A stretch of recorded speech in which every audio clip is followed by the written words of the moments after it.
Don't rib it until you try it.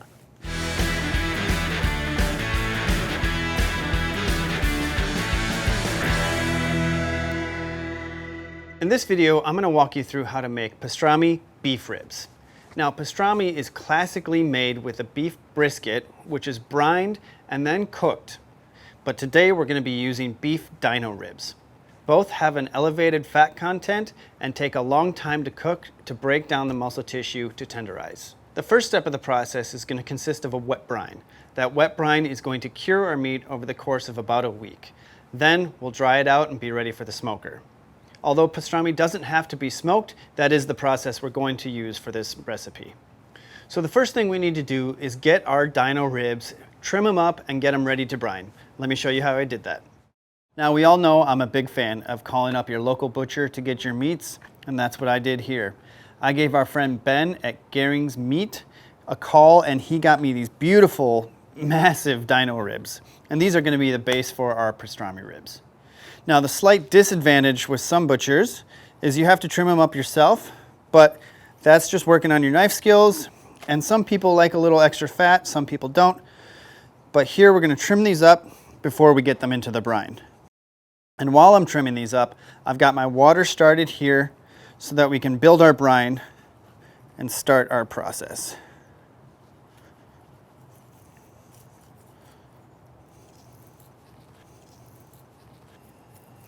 And we only want to take off that first fat cap so we can reserve as much of the meat as possible.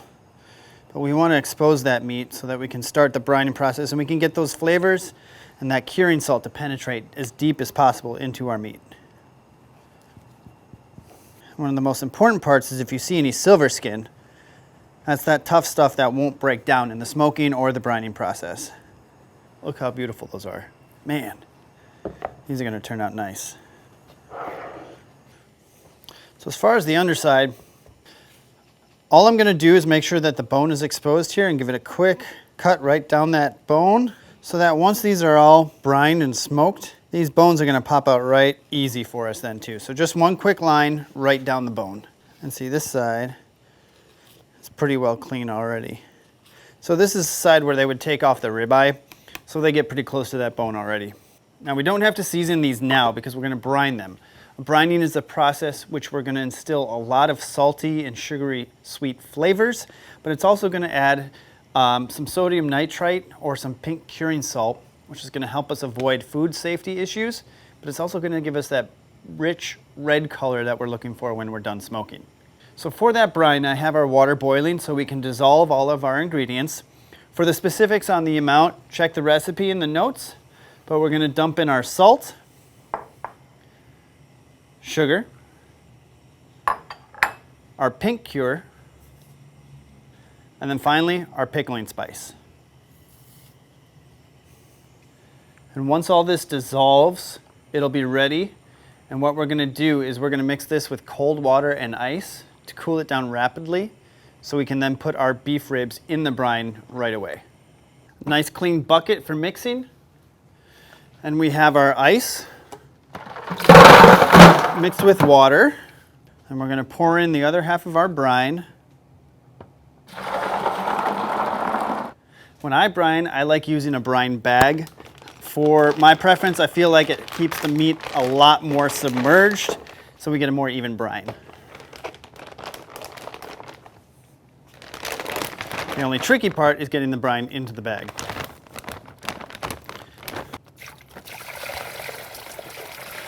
Yep.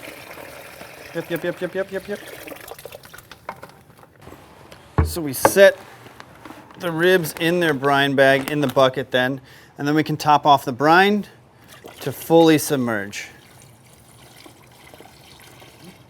Now we can seal up the bag, put the lid on, and this is going to sit in the cooler for about 7 days, at which point we'll be close to smoking time.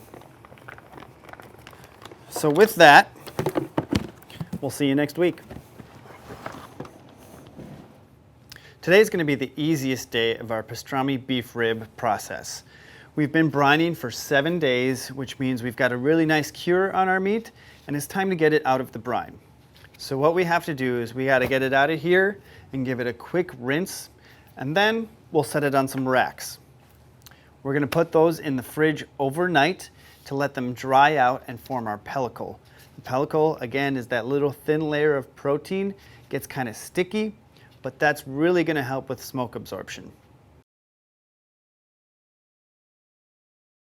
The last thing we want to do before we go into the fridge overnight is pat these bad boys dry. Just get as much of that moisture off as we can before we go for our drying process. Doesn't have to be perfect, but we want to give it a head start before it goes into the fridge. All right, into the fridge we go, and then we'll be back tomorrow for smoking day. Our beef ribs spent the night in the fridge, drying out a little bit, building that pellicle so that today we can smoke. First thing we need to do is use a binder in the form of our Bier Hall mustard, and that's going to help our seasonings once we get to that point really stick to the meat a lot better so that once we get onto the smoker they don't slough off. There's not much to season, but we want to get seasoning all over our ribs, so we're going to give a light layer of mustard here too. Just spread that out.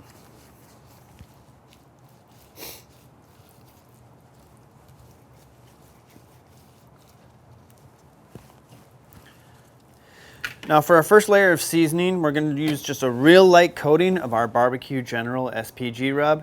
This is going to build up those beefy flavors and give us a little extra salt coverage that we're looking for, and we're going to do a really light coat here because the star of the seasoning here is going to be our spice mix. Now our spice mix is coriander, black pepper, mustard seed, and celery seed. What I did is I ran these through a coffee grinder really quick to crack them up a little bit so they stick better to start releasing those flavors. So we'll give a coating of this on the underside. And this seasoning blend, these spices, are a pretty classic mix for pastrami. So these should complement our beef ribs really well, and it should give us those classic pastrami flavors. Now you can see already how that seasoning sticks, and that's because of our binder. We add just a little bit of moisture and a little bit of flavor with that binder, and that'll help our seasoning stick a lot better. Now we're going to let these rest at room temperature for about 20 to 25 minutes. That'll bring the temperature of our meat up a little bit closer to room temperature, which is going to help adhere the seasonings because we're always worried about that. But it's also going to increase the temperature of the meat so that it doesn't shock once we hit the smoker. We'll start to see how well the seasonings are adhering, and that's when we know we're ready for the smoker. Now, I have our big green egg outside, preheated to 250 degrees, and I did put some hardwood on there so we have a nice level of smoke. We're going to set these on for probably about 3 to 4 hours to start building our bark, at which point we'll wrap. But for now, let's just get them on the smoker.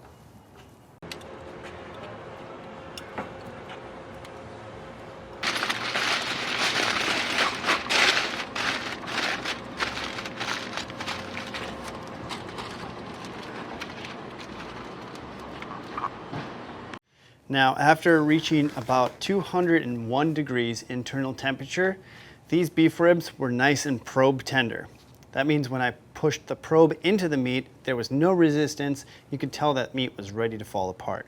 So I pulled them off the smoker and I let them rest for a good 45 minutes, almost an hour at this point, and I think we're ready to try.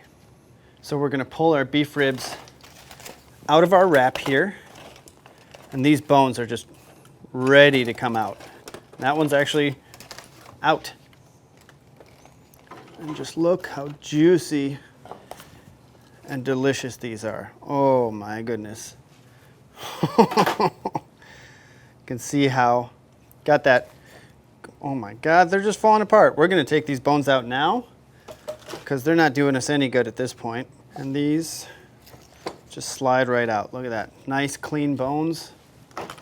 It's got that beautiful brisket jiggle, that tender, juicy kind of look we're going for. So I'm really excited to slice these open and see what we got. So I'm gonna take these just in some chunks. Oh baby, look at that beautiful, beautiful coloration that we have there from the pink salt, that curing salt, and that brine. Just beautiful. We'll give you a little squeeze. Oh man. Oh man. I'm so excited to try this. So we're going to give ourselves a slice here, kind of like we would a brisket or a pastrami. Wow. Look at that. Just beautiful. Tender, juicy, comes apart with little effort. All right, let's try it.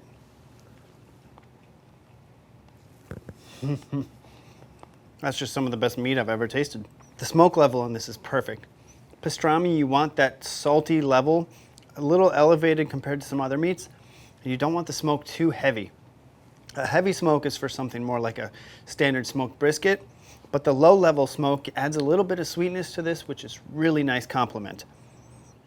Now we're gonna make a little sandwich here with some of that pastrami. And this sandwich will be paired with a little bit of our Bier mustard, which is gonna be a great complement. But you can really serve these beef pastrami ribs any way you like. I think sliced up straight off the bone like this is gonna be a perfect way to enjoy it. So this recipe shows that the fat content on these beef ribs works really well for the recipe. It's comparable to a brisket, which is originally used to make pastrami, but this worked out really well, and I'm happy with the moisture content and the flavor that we got out. For this recipe and more, including some of the products I used, please check out psseasoning.com, and you can check us out on all forms of social media. If you like this video, click subscribe, and until next time, I'm Chef Jed. Thanks for watching.